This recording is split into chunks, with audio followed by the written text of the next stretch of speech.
আচ্ছা, আমাদের কিছু নেতৃত্ব নিচে চলে যাও। আমাদের কিছু নেতৃত্বকে নিচে যাওয়ার জন্য বলবো, যারা মিটিং এ এসছেন, কারণ তৃণমূল হলো একটা শৃঙ্খলা পরায়ণ দল, সেই জন্য সামনে বসার জায়গা আছে, আপনারা চলে আসুন। মায়েরা বোনেরা, প্রথমে একটু জানতে চাইছি, লড়াইয়ের জন্য তৈরি তো সবাই?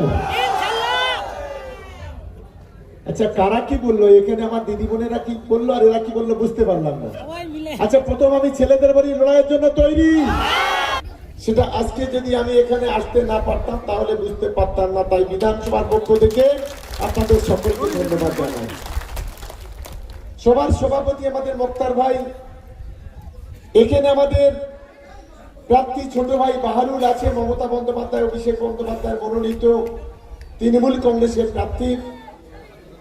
এখানে উপস্থিত আমাদের পঞ্চায়েত সমিতির সভাপতি সোহেব ভাই আছেন, তৃণমূল যুব কংগ্রেসের সভাপতি সাদেক আছে, ক্যানিং টু পঞ্চায়েত সমিতির পূর্তের কর্মাধ্যক্ষ হাকিম, এখানে আমাদের রহমান কাজল থেকে শুরু করে, আজিমত থেকে শুরু করে, সুজা থেকে শুরু করে, ময়না থেকে শুরু করে আমাদের সমস্ত নেতৃত্ব, আমি লোকাল নেতৃত্ব আর সকলের নাম বলতে পারছি না, সবাই আছে।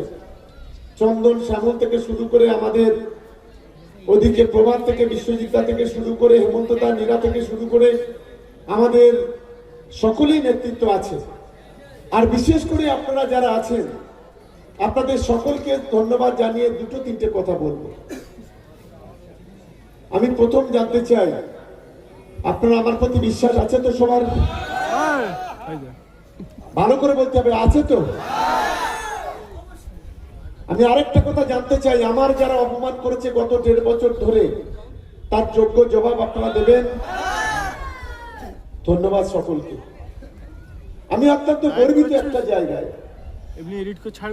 যে ক্যানিং পূর্বের এই পবিত্র মাটিতে জন্মগ্রহণ করেছি, এবং যেভাবে আমার দিদি, আমার বোন, আমার মায়েরা, আমার ভাইরা, আমার দাদারা, আমার গুরুজনেরা এই ক্যানিং পূর্ব থেকে যেভাবে আমার পাশে দাঁড়িয়েছে, তার জন্য আমি প্রত্যেককেই আরো একবার সালাম, আরো একবার প্রণাম, আর একবার শ্রদ্ধা জানাচ্ছি।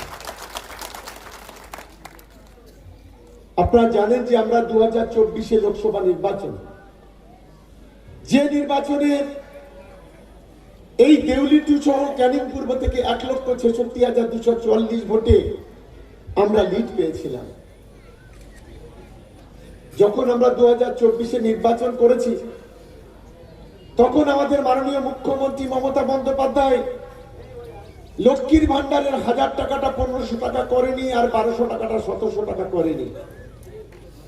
যখন আমরা 2024 লোকসভা নির্বাচন করেছি, তখন বাংলার 1 কোটি যুব সমাজ, তারা কখনোই যুবসাথী প্রকল্পে 1500 টাকা করে মাসে তাদের ব্যাংকে টাকা ঢোকেনি। যখন আমরা 2024 লোকসভা নির্বাচন করেছি, তখন এই ক্যানিং পূর্বে 56,000 বাংলার বাড়ি, কেউ 1,20,000 টাকা, কেউ 60,000 টাকা তখন পায়নি। যখন আমরা 24 নির্বাচন করেছি, আগে জমি থাকলে কৃষক বন্ধু ছিল, জমি না থাকলে কৃষক বন্ধু ছিল না। কিন্তু আজকের মমতা বন্দ্যোপাধ্যায়, যার জমি নেই তার পর্যন্ত কৃষক বন্ধুর নাম লিখিয়েছে। এটাই হচ্ছে আমাদের মমতা বন্দ্যোপাধ্যায়। আমি আপনাদের কাছে অনুরোধ করি যে দিদি 5 বছর আমাদের দিয়ে এসেছে, অভিষেক বন্দ্যোপাধ্যায় আমাদের সহযোগিতা করেছে। এবারে আমাদের দেওয়ার পালা, উজাড় করে দিতে হবে ক্যানিং পূর্বের মাটি থেকে। আর এখানে যে প্রার্থী হয়েছে একটা দলের গাদ্দার, যে গাদ্দার তৃণমূল কংগ্রেসটাকে একেবারে বিক্রি করে দিয়েছিল ভাঙড়ে, যে গাদ্দার তৃণমূল কংগ্রেসটাকে তোলাবাজে পরিণত করেছিল ভাঙড়ের মাটিতে, দল তাকে একবার নয় 3বার তাকে বহিষ্কার করেছিল, 5 বার জেলে পাঠিয়েছিল এই অসভ্যতা নোংরামির কারণে। আজকে সেই পচা